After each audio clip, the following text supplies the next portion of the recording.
Bonjour à tous, moi c'est Axe et la chaîne c'est Audiorial. Seconde partie du premier épisode de notre série Mon Premier Beat. Mais avant tout, un grand merci à tous pour les super thanks, ainsi qu'aux adhérents à la formule J'aime ce que tu fais. C'est vraiment cool car c'est réinvesti direct dans la chaîne. Merci. Si vous souhaitez participer au développement de la chaîne ou simplement me payer un café pour me remercier, direction le bouton Super Thanks sous chaque vidéo. J'avoue, franchement, ça motive. Dans la première partie, on fait l'analyse d'un morceau de New York House. On choisit les différents instrus et l'on programme la piste de percussion. Dans cette seconde partie, on joue avec les probabilités, on enregistre tous les autres instruments et l'on commence à arranger les parties. Assurez-vous d'avoir regardé l'épisode précédent car je ne reviens pas sur les concepts déjà évoqués. Pour commencer, on va ajouter de la probabilité à nos fils de caisse claire enregistrés lors de la dernière vidéo. On enfonce le pad concerné, puis l'on ouvre le séquenceur APA. Dans le champ Parameter, on sélectionne Probability.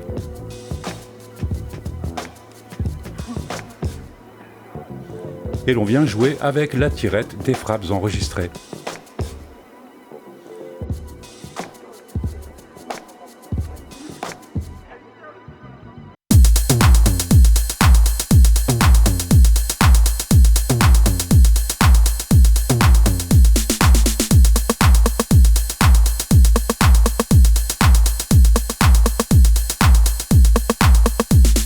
Au final, ça ajoute de l'organique à la partie de 909.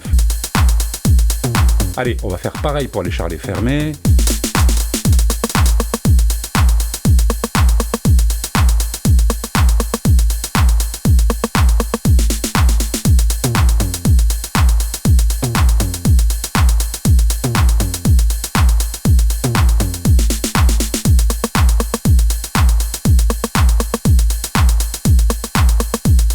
Ok, laissez-moi choper le stylet, ce sera plus pratique.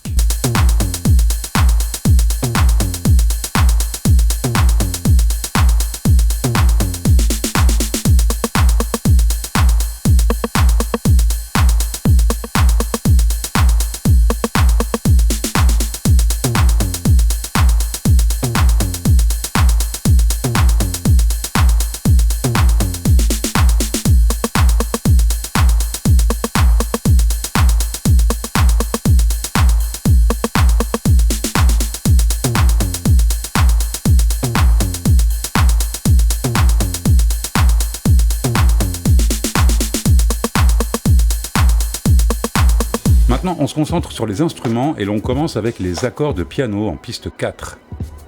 Nous allons utiliser Pad Perform pour construire une suite d'accords, Shift plus 16 level,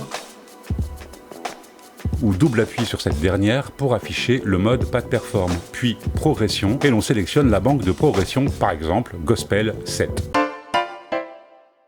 Une vidéo dédiée au Pad Perform est dispo sur la chaîne. Ah oui, on va ajuster la force du jeu en amont pour éviter de faire saturer l'instrument.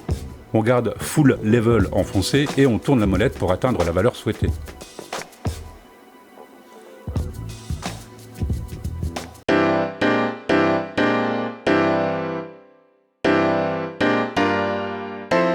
Quand on a trouvé un truc qui nous plaît, on peut lancer l'enregistrement. J'aime bien cet enchaînement.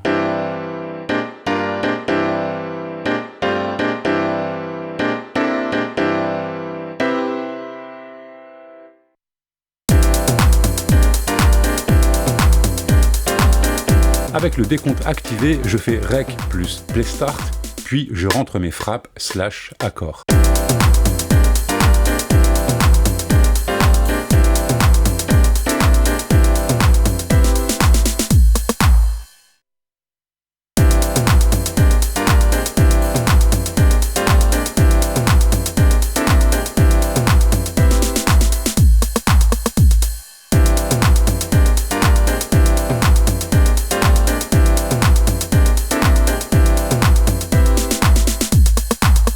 On a une petite frise sur le 4e accord de la 3e mesure, mangée par la fin du 3e accord. On va arranger ça.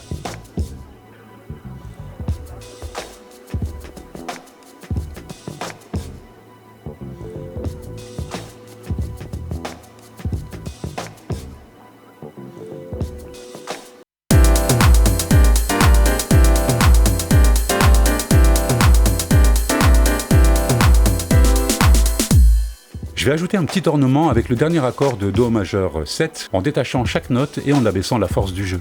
Je sélectionne les événements à déplacer en m'assurant que Don't Snap est activé afin de déplacer librement.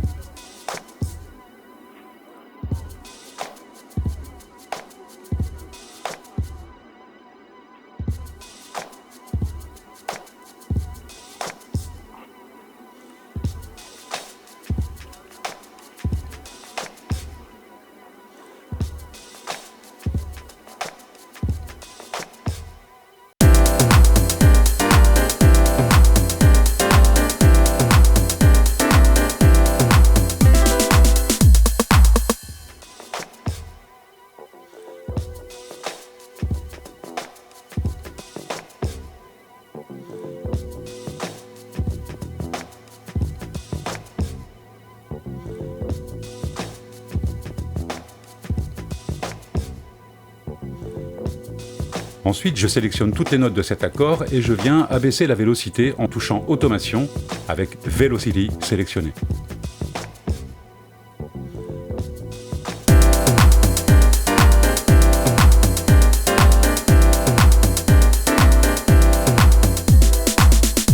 Parfait, on va dupliquer cette prise à partir de la 5e mesure, Shift plus Select All, puis toujours avec Shift enfoncé, Copy. Je me positionne à la 5e mesure, puis Shift plus Paste.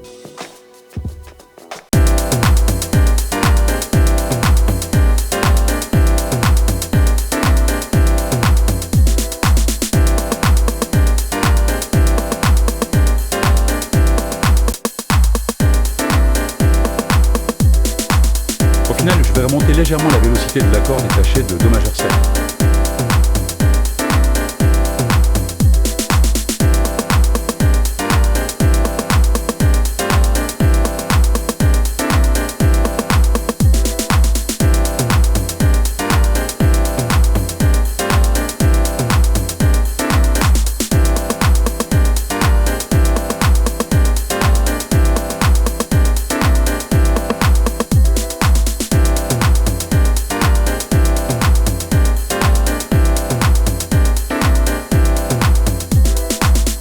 Comme ça, c'est assez chouette. Passons à la ligne de basse en piste 2. On repasse le pad perform en note chromatique car on va avoir besoin du si bémol qui n'est pas dans la gamme de Do majeur. Ce mode nous laisse jouer les notes hors de la gamme. Alors pour le coup, on va pas trop se faire chier, on va jouer la fondamentale de chaque accord. Le premier accord est un peu particulier, c'est bien un Do majeur, mais on a un Sol à la base, d'où la notation en C add 9 sur G. Donc on pourrait être tenté par le Sol pour la basse, mais on va rester sur la fondamentale Do. Du coup, ça donne...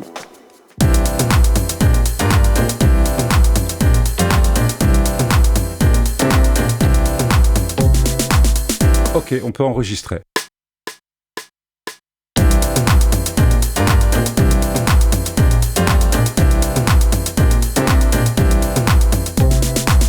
Comme tout à l'heure, on duplique les événements.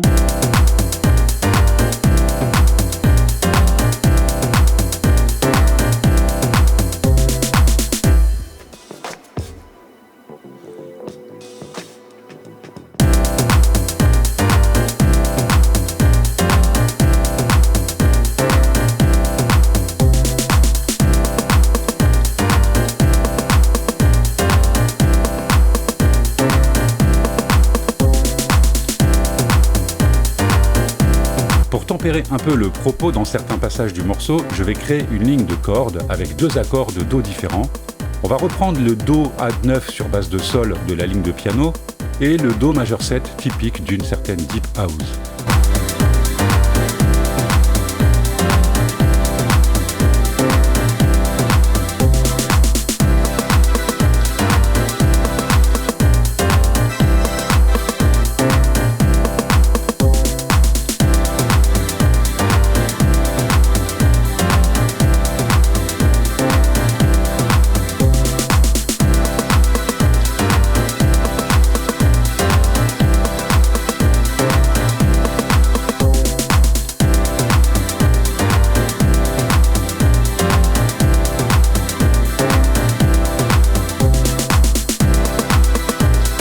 Je duplique les événements pour allonger la séquence car je souhaite faire rentrer les cordes à la 9e mesure. Du coup, on va supprimer les cordes de la mesure 1 à 9.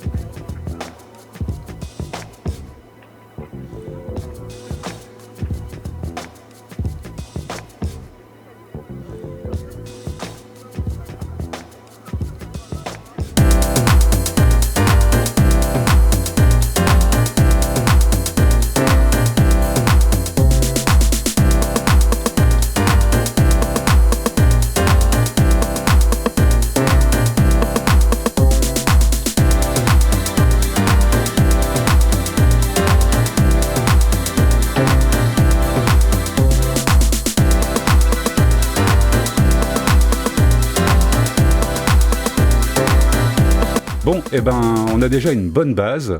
Après un peu d'ajustement et l'ajout d'un arpège, on obtient ça.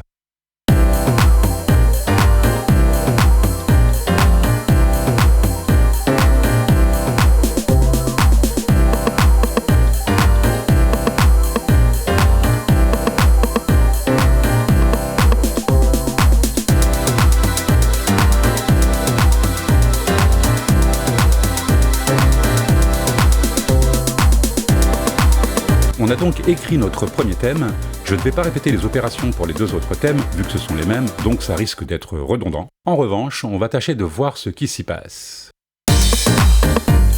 Thème 2, un thème un peu sautillant qui servira d'articulation entre les deux autres thèmes. Les charlets fermés rentrent à la 5e mesure comme une style de relance. La cymbale crash est très appuyée sur le premier temps de la première mesure, puis elle revient tous les premiers temps, mais de plus en plus atténuée.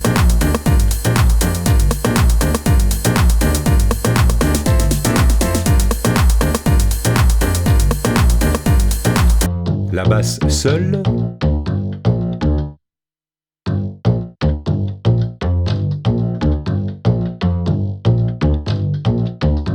avec le piano,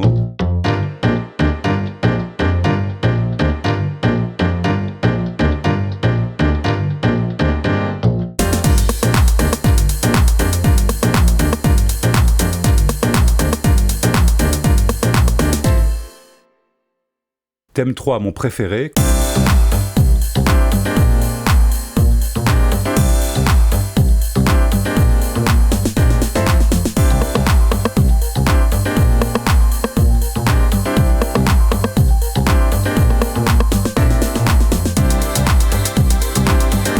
Comme vous l'entendez, ce thème est découpé en deux parties, avec les pads sur la seconde. J'ai supprimé des tomes pour éviter la surcharge, notamment avec la basse qui joue en même temps. On entend un arpège sur le thème 4 qui vient appuyer l'effet en suspens. C'est le greffon Mellotron, le même que j'ai utilisé en ornement sur le premier thème. Ok, on a une compo plutôt sympa. Dans les prochaines vidéos de cet épisode, on va préparer le mix, aplatir une version assemblée des parties en utilisant plusieurs techniques, arranger le morceau obtenu si nécessaire et envisager le second épisode de cette série.